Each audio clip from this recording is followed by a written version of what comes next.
Trigrative. The purpose of life is ecstasy, joy, freedom, nirvana, bliss. It is the experience of those high states that are the reason for creation. Why do people like beauty? It is not a thing in and of itself. When you truly see something beautiful, it moves you to a deep place inside. It is that experience of God, reveling in God, of the joy of experiencing an experience fully, totally. That is why creation exists. It is not to be viewed that the world is wrong, it's bad, it's evil, and your test is to see if you can get away from it. It's actually very much the opposite. Creation was created so that the Divine One can know Himself, can experience herself. When you do experience fully, it brings about a state of joy, a state of bliss. The problem is that very few people have ever experienced this. Maslow called it a peak experience, and of course that was the lower end of it.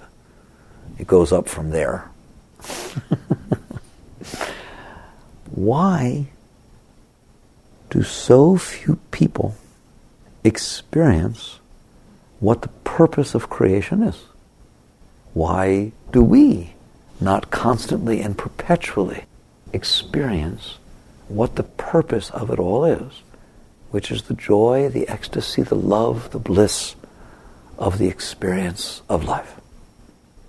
If you study this and watch it carefully, as a yogi, you understand joy, bliss, love, ecstasy are all a flow of energy. And the reason one doesn't feel it is because the energy is not flowing right. In fact, if the energy gets disturbed enough in its flow, then instead of feeling joy and bliss and ecstasy, we feel tension and anguish and fear and insecurity and a total lack of well-being. The only difference between ecstasy and agony is the flow of the energy. There's no other difference. Nothing. There can be tremendous agony and there can be tremendous ecstasy. There can be a neutral state, not a whole lot of suffering or problems, and there can be a relatively neutral state, I'm doing relatively okay. You have the whole spectrum, and it all, every bit of it, is dependent upon how well the energy is flowing as it passes through you. So the purpose of life is for it to flow perfectly through you, to be ecstatic, to be joyful, to be filled with love all the time. Don't ever let anyone tell you that that state cannot exist, that you have to know your highs to know your lows. That's not true. You are capable of being in a state of perpetual ecstasy, of permanent peace. Everyone is. Everyone is. And if you realize you're going to die very soon, at least soon enough, no matter what you do, you're going to die soon. So since you're going to die no matter what, why not from this moment until death time, why not be ecstatic? What is the purpose of not being ecstatic? There's nothing you are going to do between now and death time that is going to make any difference once you die. Nothing. Nothing. So why not experience from now till the inevitable joy and ecstasy? What's the purpose of not? How could there be any purpose? None of it has any meaning except for the experience of the joy anyways. If you live between now and death time in ecstatic, overwhelming joy, what, are you going to get in trouble? Do you get a fine or something? It's free. Nothing is stopping you. It's not illegal. It's your choice. It's not your choice whether there be a death time. There will be a death time. It's not your choice whether there's a now. There's a now. Whose choice could it possibly be besides yours as to whether you want to fill the time between now and death time with suffering or with joy? So it's very simple to a yogi. He's going to say, oh gee, door number 1, anguish, suffering, pain, tension, insecurity, fear. Door number 2, perpetual ecstasy, joy, bliss, and love. Which door do you want? Who is stopping you from picking that door? Show me the police. Show me the joy police. Show me where the law says you can only have joy equal to your suffering. You must balance this. There's no such law. No such law. So once you decide that that is the purpose of life, and you decide that there is nothing stopping you, then it gets interesting. Because then it gets frustrating. Because you realize it's your choice, nobody else is telling you can't, and yet it ain't happening. But at least you made the choice. You must make that choice first. And you must remember it day and night. I choose joy over sadness. I choose ecstasy over suffering. I choose freedom over bondage. It is my choice. I choose free flows of energy over blockage. Now the question becomes, why don't you experience that? Why are you not experiencing that every day? How long have you known it was your choice? What are you doing about it? Why don't you feel it? First, have you caught on as to why you don't feel it? Have you watched good enough to see why are you not feeling joy all the time? Yes, okay, why? Because I am afraid. You're afraid? Afraid of feeling joy? No, I'm afraid. Afraid of what? Just afraid of a lot of things. And so I feel the need to protect myself, to defend myself, to cover myself, to do things that make me feel safer. That's what I do. So I ask, you do that instead of having joy? You protect yourself, defend yourself, and do things to make yourself feel safer instead of being ecstatic? You could be being ecstatic instead of doing that. But I'm scared. I'm scared. I'll be ecstatic after I fix everything so it won't hurt me. You understand? That's the answer. Eventually you catch on. That's the answer why you don't feel joy all the time. That is the answer why you do not feel ecstasy, is because you are scared. And because there is fear, you try to do something about the fear, the scared. You try to say things, you try to do things, you try to change things, you try to do all kinds of things to make it so that you don't feel scared. That's mistake number 1. That's it, right there. You chose door number 1, which was the ecstasy and the joy. But instead, you're doing the fear. You can't do both. You can't do the fear and still feel ecstasy and joy. If you do the fear, you're going to feel fear. And that's what people do. And you must listen to me, because it's the truth. The reason you do not feel ecstatic, overwhelmingly beautiful nirvana all the time, because it is there all the time. It's just the flow, the same energy, flowing freely. There's nothing mystical about it. There's nothing different about it. The reason is because of fear. You're afraid. Your heart, your mind, your body, they're afraid.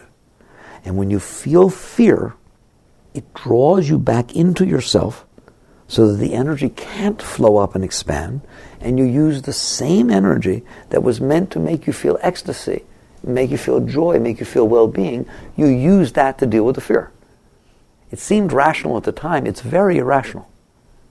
You have just turned energy that in and of itself could spontaneously make you feel wonderful, and you used it to deal with a part of you that makes you feel terrible. But when I say deal with it, it's not like you solve that part. There is no solving fear. There is no solving fear.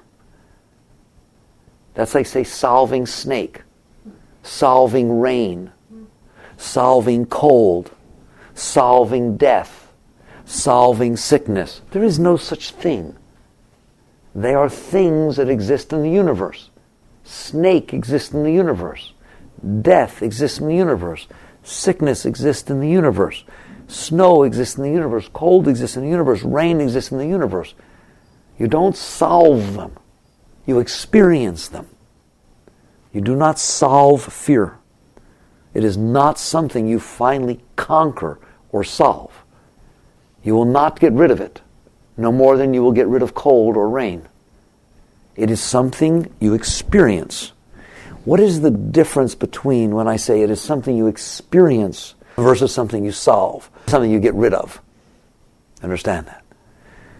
If it is cold and I experience cold, that is the beginning and the end of it.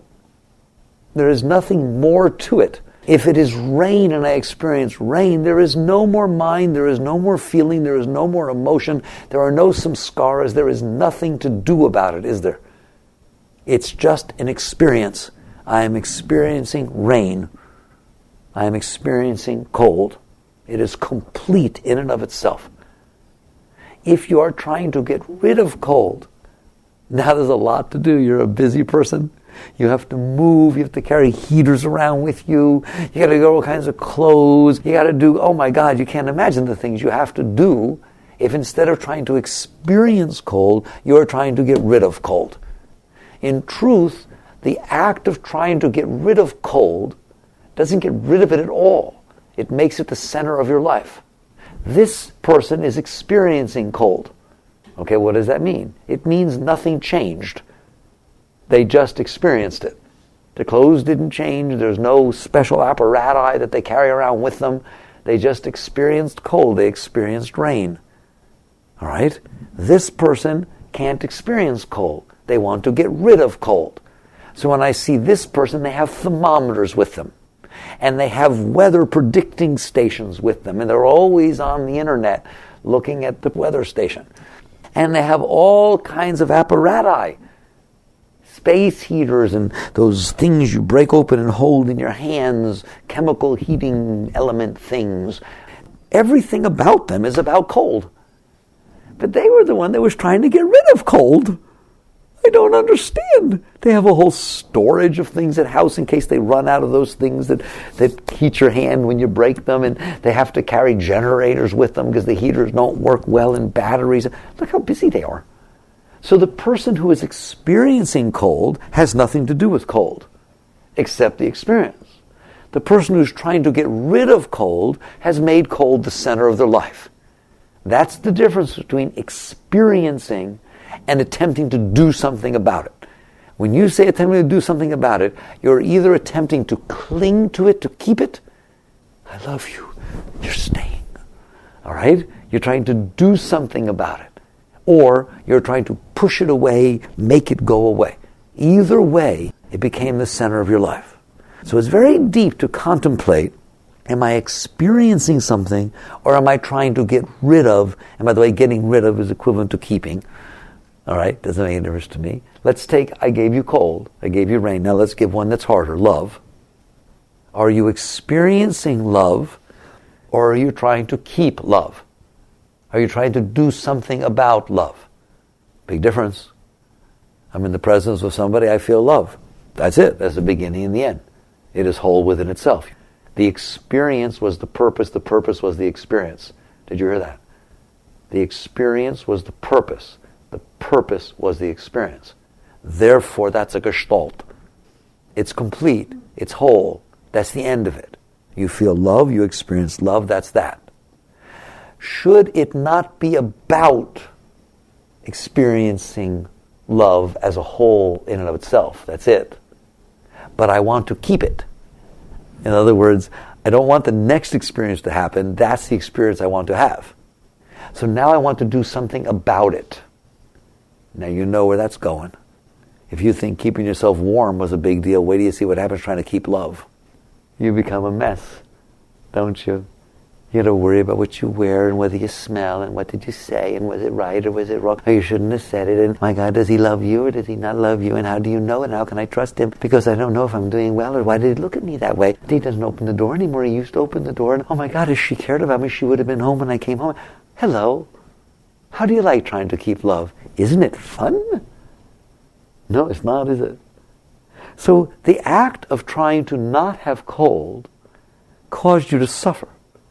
You had to carry things around and build wings on your house for storage supplies and do all kinds of stuff and work late at night to pay for a new kind of heater. You were very busy because you were not willing to experience the experience.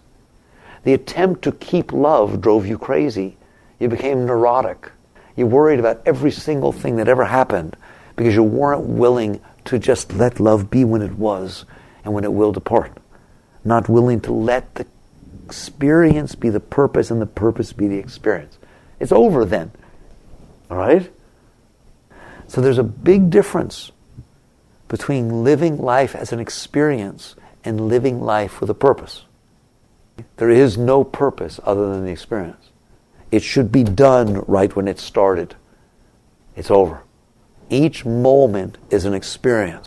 You are fine with the experience. There are no preferences. If you do other than that, you will find out why there is suffering. There is no suffering.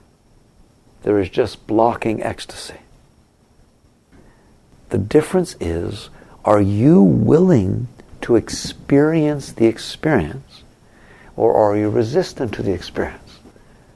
So there is either ecstasy or blocked ecstasy. That's all there is. So you decide, what do I want to feel? What do I want to do between now and death day? Because if what you want to do is experience the highest joy you possibly can, then the experiences you are having in life have to be sufficient unto themselves. They can't have motives. They can't have ulterior motives. They can't have other purposes. It has to be that I met this person, and what goes on in the experience of meeting this person is sufficient unto itself. Then there's the next experience, then the next experience, then the next experience. If what happens is in meeting this person, I have preconceived notions of what I want to go on, and if it's not going on, I'm trying to make it go on, now all of a sudden there's tension. Why would there be preconceived notions? Why is this? Because of fear. Because you don't know how to live in the now with openness and ecstasy. Your mind is trying to tell you what you need to do to be okay. And it's afraid that this won't happen. It's afraid that bad things will happen to you, quote, bad, or that good things won't happen to you. There are no bad things, and there are no good things. How honest you want to have a discussion? Bad things never happen to a yogi, but not for the reason you think. Because there are no bad things. That's why bad things never happen to a yogi. Good things don't happen either. Neither bad nor good things happen to a yogi. Things happen to a yogi.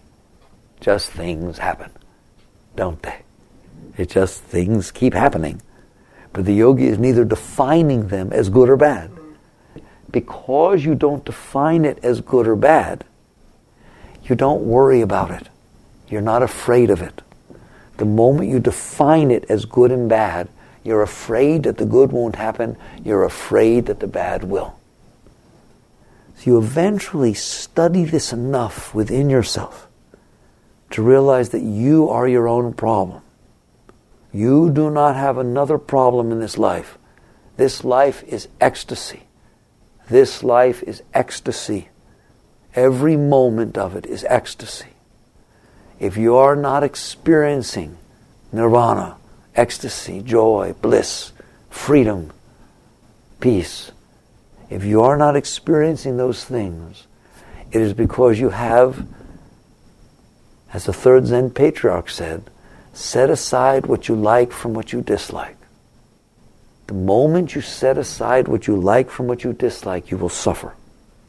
If you stop setting aside what you like from what you dislike, how could you fear anything? You wouldn't know how to figure out what was good or bad. You have to stop defining things as what you want and what you don't want. And you have to sit there and say, I want to experience joy all the time. That's what I want. It's my only want.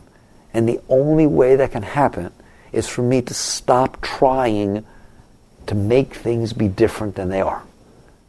You just eventually really catch on to this.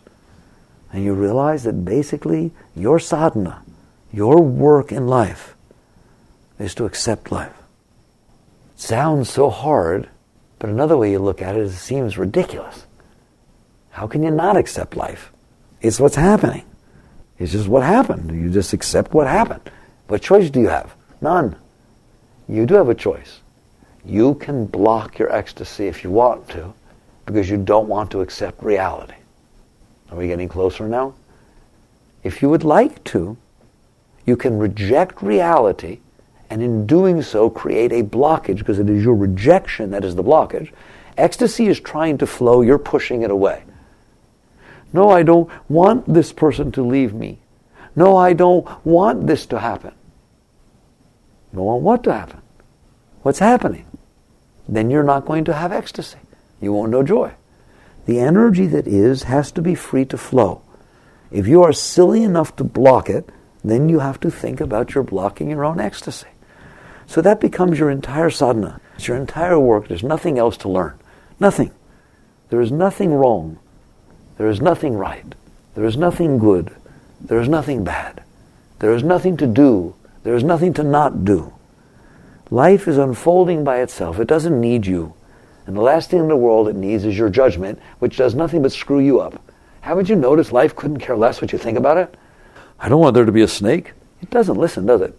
I don't want it to rain today. It has some nerve. It doesn't care what you think, or what you like, or what you dislike. It's just going about its business. Why should it listen to you? What would it do about everybody else who has their own idea? It would be neurotic if it listened to you. So it just ignores you. He says, I'll just go about my business. Now your choice is, are you going to accept, honor, and respect the business that life goes about? And if you do, then you will not be blocking the energy, and you will start to feel joy and ecstasy all the time, no matter what happens. We talked about fear. Why do you have fear? Why? There's two fears. There's fear, and there's the fear of the fear.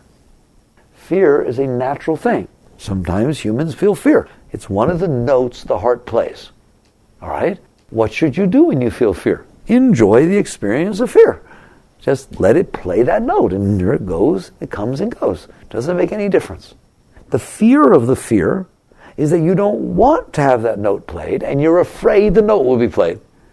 That one's trouble. You best let go of that one. Be willing to experience fear. This is like the epitome of seeing how it works. Be willing to experience fear so you don't have to have fear of the fear. If you are not willing to experience fear, meaning I don't want to feel fear, then you have to be afraid of feeling fear. If you are willing to experience fear, then you do not have to be afraid of experiencing fear. Pain is the same way. What is pain? Nothing. It's the witness experiencing something the body feels. If you are willing to experience what the body feels, it's just another thing the body can feel. If you care, if you don't ever want to feel pain, you're going to be afraid of feeling pain. And you'll have to do all kinds of things in your life because you're afraid of feeling pain. If pain is just another thing you feel, then you don't have to be afraid of feeling pain. It's not going to make you feel it more. You're going to feel it when you feel it. It's just going to eliminate the in-between time when you were afraid of feeling it. It lets life be much, much more open, much more experiential. You shouldn't even have a preference of pleasure over pain. You shouldn't have a preference of fear versus fearless. They are just experiences that the self gets to feel. If the self is willing to feel and experience anything, there will be no fear. There will just be this awesome openness to what happens next. That is the highest state. There is no higher state. That openness, where there is just complete innocent openness, and only the now is now, and you're experiencing that now, then it is gone. And whatever it was is fine. You know how now you wait? You wait for it to happen. You wait for it to get better. You wait for your ship to come in. That waiting has to stop. What in the world are you waiting for? You must have a preconceived notion of how you want it to be. You must get rid of the preconceived notion and be willing to experience what is. The purpose of life is the experience of life. So experience it.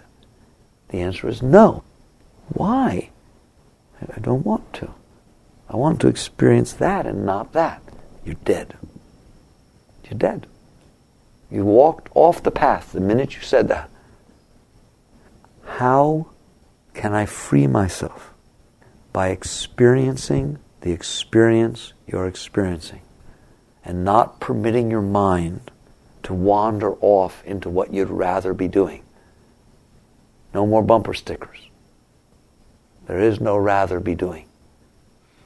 Under all circumstances, I'd rather be doing what I'm doing. I'd rather be doing what I'm doing. Each and every experience is worth having. When you stop separating the ones you want from the ones you don't want, your mind will stop and the disturbance will stop. You created the fear. Not the human fear. That's fine. Just the feeling of somebody boos you, go, oh, feel some fear. It's just fine. It's just like feeling anything else or hearing anything else. It's just a vibration in the universe. That's not what I mean by fear. The fear that disturbs you is the fear that you don't want something to happen. It's the psychological fear, the long-term fear, thinking, I don't want that to happen, so I'm afraid of it. Now, when you come in the room, you remind me that it might happen because of how you looked at me or what you did or what you didn't do. So now the fear is constant. Because I don't want it to happen and I'm afraid it'll happen, I'm watching out for it. You should never be watching out for anything. You should be experiencing what is. There shouldn't be this sense of looking, examining. That's why some people, I told you how I feel about body language. Some people study body language and they want to learn all about body language. To the yogi sits there and says, well, I understand, but why would you want to? You're standing there in the presence of a person, you're having whatever the experience is. Why are you trying to read something out of it? Why are you trying to figure out what they really mean? Who cares? Maybe they're telling you total lies. So what? What difference does it make? If you're afraid that something's going to happen or not happen, then you better figure out whether they're telling the truth or not, so you know whether to trust them. So you know whether they're trustworthy. You follow me? Trustworthy means I can rely on you to help me get what I want. You're somebody I can trust. If you don't have wants, it doesn't matter how they sit or what they do or what they say.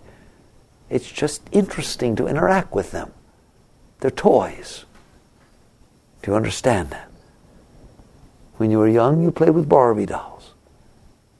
There are these dolls, I keep trying to tell you. Now they try to make dolls like so unbelievably intelligent, so that if you say something to them, they say something back in context to what you said. They do things that are unpredictable, and so on. Why would you want it to be like that?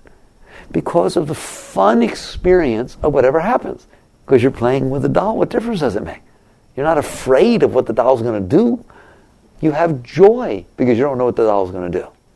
People are toys. People are like dolls, unbelievable. They're God's idea of a doll. All right? And when you go into a store, you go here, you go there, any place you are, anything, you get to play. And you don't know what they'll say. And you don't know what they'll do. Okay? They're just like playing with Barbie or anybody else. And so you go up and you play. You say things or you do things and you see what comes back. Why? For the joy of the experience of the moment. Well, I can't do that. Why? I don't know them. So what? What has that got to do with it? What do you mean when you say, but I don't know them? Come on, say it right. I'm afraid. I'm afraid of them. I'm afraid. How do I know? I might say something and offend them. So what? No, then something bad might happen. In other words, I'm afraid. I'm afraid, I'm afraid, I'm afraid, I'm afraid. And because I'm afraid, I can't do anything. And because I'm afraid, I'm blocked. And because I'm afraid, I don't get to know joy. You must give up on that. You can't buy into that. You have to sit there and say to yourself, I am alive now, I will be dead tomorrow. I want to feel joy in between. I am alive today, I will be dead tomorrow. I want to feel joy in between. And the way to feel joy is to honor every experience and be completely open and receptive. And don't set aside what you like from what you dislike, ever. That is the teaching of the deepest yoga. It's not what people think it is. It's very, very simple. It's very, very deep. Honor the experience you are having. It is your life, under all conditions. Do not have preferences. If you feel fear, honor the experience of fear. Do not be afraid of the fear. If you feel pain, play with the pain. See what it's like to feel pain. See where it comes from. Who feels the pain? Where is the pain? But mostly, who feels this pain? Who is experiencing this pain? How do I know there's pain? Where is the one who knows there's pain? And just play with it. Don't be afraid of it. Look forward to anything that will happen to you. Look forward to the entire experience of whatever can take place for you to experience. And you will have no fear. That is the only way to undercut fear, is to look forward to everything. Then what is there to be afraid of?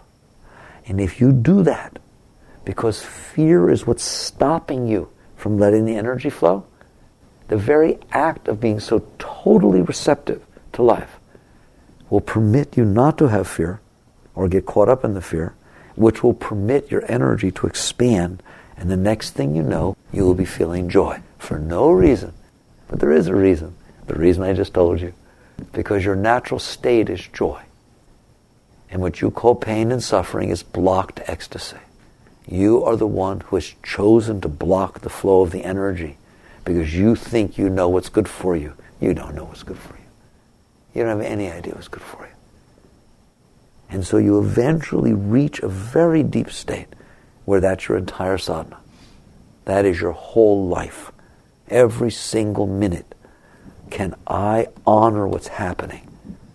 Can I worship, honor, respect, be open to whatever experience is taking place so that my energy can flow freely? Or you want just one more time to try and make sure the person understood what you meant because maybe they won't like you because they knows what they... Who cares? What you have to care about is the flow of ecstasy. Can you get over what people think of you? Can you? Because if you can't, you got work to do. Why do you care what people think of you? Because you're afraid. You're afraid that if they don't think nice things, something terrible is going to happen. It's fear that causes this.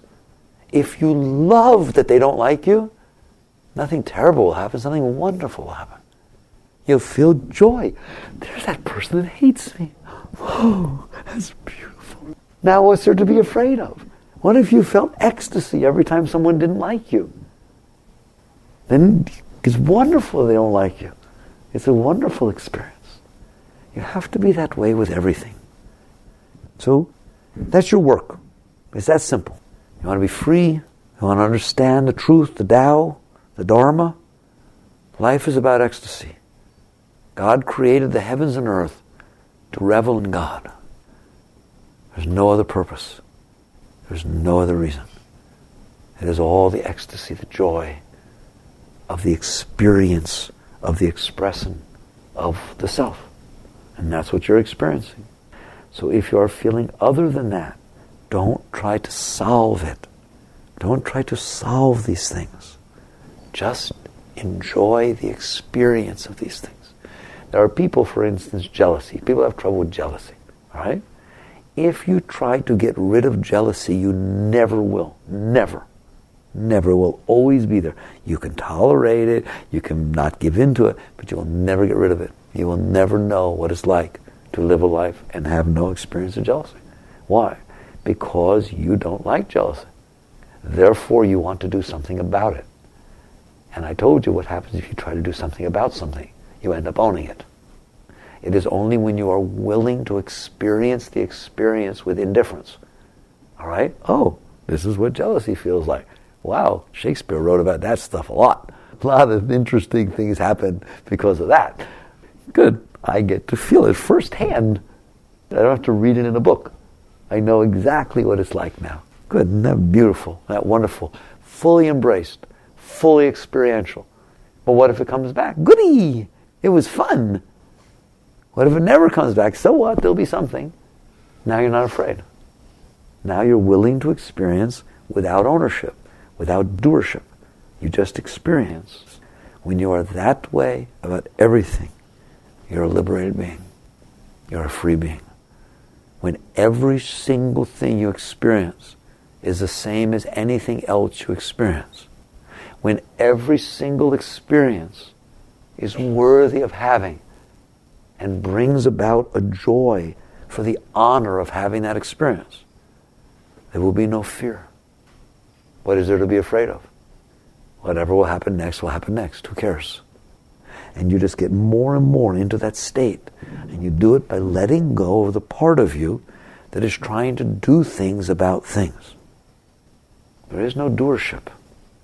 There's just experience. And when you become 100% experiential, you won't be here. Not as you know yourself now. There will just be consciousness experiencing energy. There will no longer be this sense of separate being who has preferences or judgments or fears or anxiety. There will just be the one experiencing the one. So that's your path. It sounds paradoxical, but it's not. It's actually very, very simple. If you want to experience ecstasy, honor life. Chakra.